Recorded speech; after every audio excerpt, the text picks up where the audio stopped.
प्रचार के अंतिम दौर में आरजेडी नेता तेजस्वी यादव ने पार्टी प्रत्याशी रेखा गुप्ता के समर्थन में मीठापुर से सब्जी बाग तक करीब 4 किलोमीटर लंबा भव्य रोड शो निकाला। इस दौरान उमड़ी भारी भीड़ के बीच उन्होंने जनता से समर्थन की अपील की। रोड शो के दौरान तेजस्वी यादव ने नीट पेपर लीक मामले में प्रदर्शन कर रहे छात्रों पर हुई पुलिस कार्रवाई को लेकर केंद्र और बिहार सरकार पर जमकर निशाना साधा। उन्होंने आरोप लगाया कि प्रधानमंत्री नरेंद्र मोदी और सरकार का रवैया किसानों के बाद अब छात्रों के प्रति भी अन्यायपूर्ण हो गया है। तेजस्वी ने दावा किया कि देश के इतिहास में भीड़ नियंत्रण के लिए कभी भी AK-47 का इस्तेमाल नहीं हुआ, लेकिन बिहार में न्याय की मांग कर रहे 16-17 साल के मासूम छात्रों पर गोलियां चलाई गई।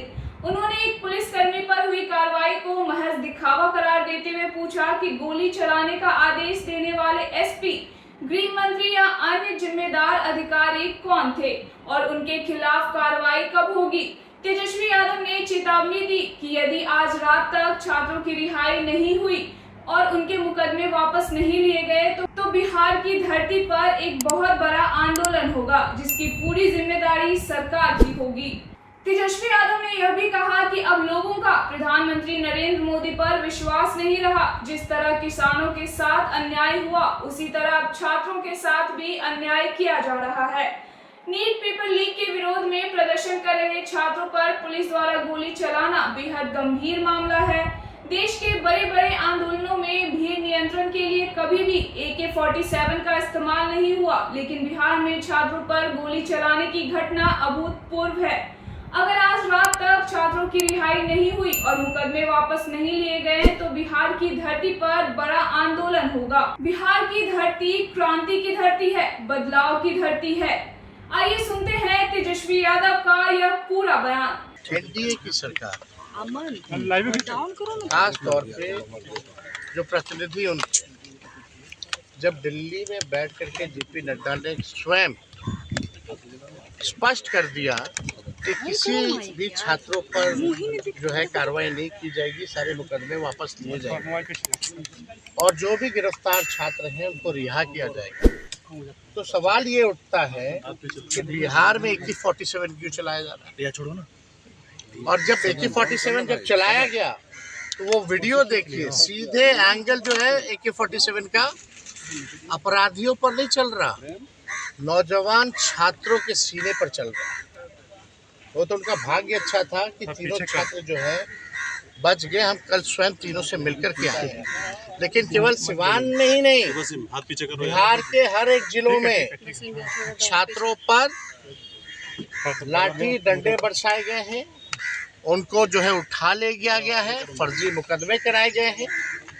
तो भाजपा के लोगों का जो वचन था, उन वचन पे ये लोग कायम नहीं हुए। नरेंद्र मोदी अपने जुबान के पक्के नहीं हैं, ये बात साबित हो गया है और नरेंद्र मोदी जी पर कोई व्यक्ति जो है अब विश्वास नहीं करता है। जिस प्रकार से किसानों को उन्होंने ठगा, उसी प्रकार से ये छात्रों को ठगने का काम कर रहे हैं और ये दिखावटी कार्रवाई हम सभी लोगों से पूछना चाहते हैं जो यहाँ उपस्थित हैं, मीडिया के भाइयों, कितने बड़े से बड़े आंदोलन हुए, आज तक किसी भी राज्य में देश के कोई भी पूर्व में, भूत में, वर्तमान में अगर AK-47 अगर चलाया गया हो किसी आंदोलन को रोकने के लिए या भीड़ को कंट्रोल करने के लिए, तो आप हमको बताइए। ये पहली घटना है।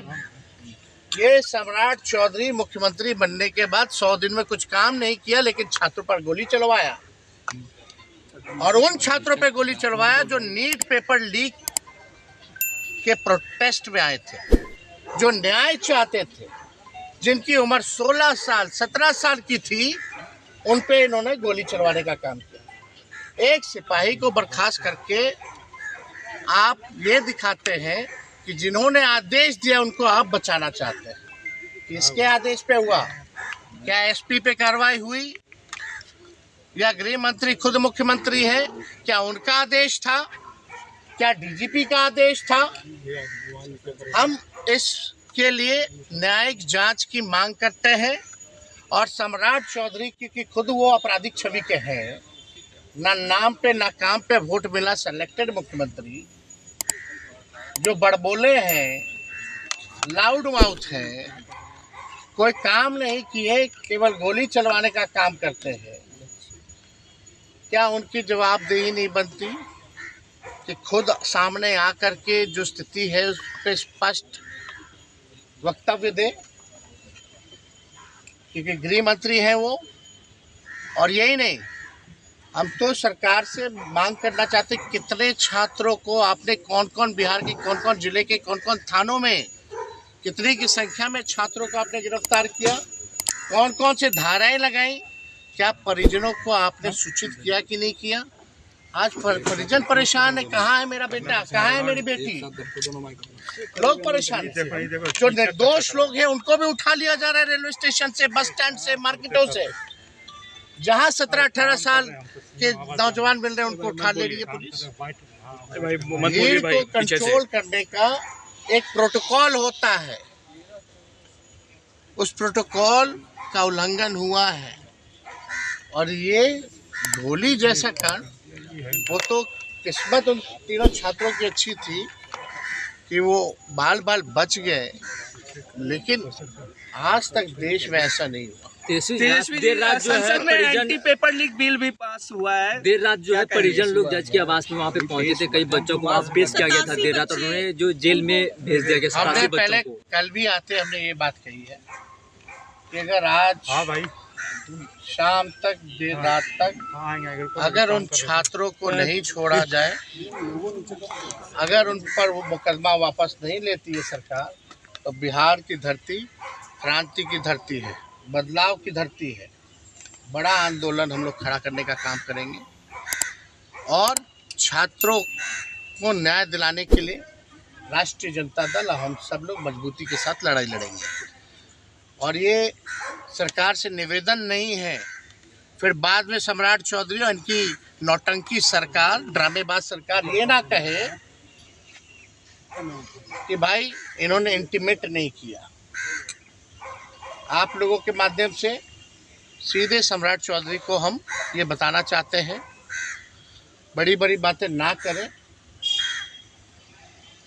मुख्यमंत्री के पद पे आ गए हो भाई, किसी तरह कुछ काम कर लो, कुछ काम नहीं कर सकते हो तो अपने घर चले जाओ, लेकिन निर्दोष छत्याओं की हत्या का कोशिश मत करो। और जिन लोगों ने गोली चलाई, आदेश हुआ है, बताओ छात्रों पे हत्या का मुकदमा लगा रहे हैं, अटेम्प्ट टू मर्डर का मुकदमा लगा रहे हैं। क्या अटेम्प्ट टू मर्डर का मुकदमा जिन छात्रों को गोली लगी है, तीनों को, क्या सम्राट चौधरी उनके सरकार या अधिकारियों पर नहीं लगने चाहिए? उनकी जान बची है, 1 इंच भी इधर से इधर होता, उनकी जान चली गई होती तो इसका दोषी कौन होता? या आज वो अस्पताल में पड़े हैं, जान बची है, उसका दोषी कौन है? किस पे FIR होना चाहिए, किस पे मुकदमा होना चाहिए, किसके आदेश पे हुआ? एक सिपाही को, छोटे लोगों को आप जो है हटा करके आप चाहते हैं कि आप बचे रहें, ये हर किस होने वाला नहीं है।